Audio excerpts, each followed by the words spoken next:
কেকে লেয়ারিং করার পর আপনারা যখন বোর্ডের মধ্যে কেকটা সেট করবেন বা রেডি করবেন ডেকোরেশনের জন্য, তার আগে কিন্তু হচ্ছে সামান্য একটুখানি ক্রিম দিয়ে দিতে হবে, তাহলে কিন্তু কেকটা পড়ে যাওয়ার চান্স থাকে না।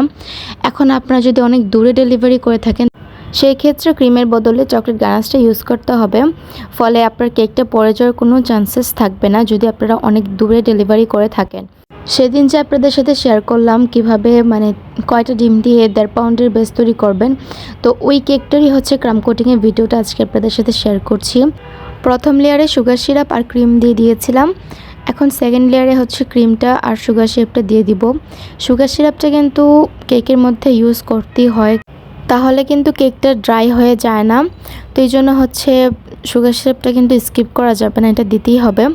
আর ক্রিমটা হচ্ছে আপনি কাস্টমারকে জিজ্ঞেস করে নেবেন সে কতটুকু ক্রিম খেতে পছন্দ করে। আমি মাঝে মধ্যে জিজ্ঞেস করে নিই, আবার মাঝে মধ্যে তারাই বলে যে ক্রিমটা কম দিবেন বা হচ্ছে বেশি দিবেন। অনেকে তো আসলে বেশি ক্রিম পছন্দ করে না। তো আমার এই কেকটা কিন্তু ঈদের আগে ডেলিভারি করেছিলাম, কিন্তু আমি ফুল ভিডিওটা এখনও শেয়ার করতে পারিনি, তাই ছোট ছোট ক্লিপ নিয়ে হচ্ছে আপনাদের সাথে কথাগুলো শেয়ার করছি। আর আমার কাছে মনে হয় যে বড় ভিডিও থেকে ছোট ভিডিওতেই ভালোভাবে হচ্ছে আপনাদের সাথে ইম্পর্টেন্ট কিছু কথা শেয়ার করা যায়। বড় ভিডিওতে আসলে এত বড় ভিডিও থাকে, মানুষ টেনে টেনেই সব দেখে ফেলে, যার কারণে আসলে ইম্পর্টেন্ট কথাগুলোও কিন্তু মিস হয়ে যায়। তো যাই হোক, এখানে কিন্তু ক্রাম কোটিং করা হয়ে গিয়েছে। আমি বোর্ডটা ক্লিন করে ফ্রিজে রেখে দিব 20 মিনিটের জন্য।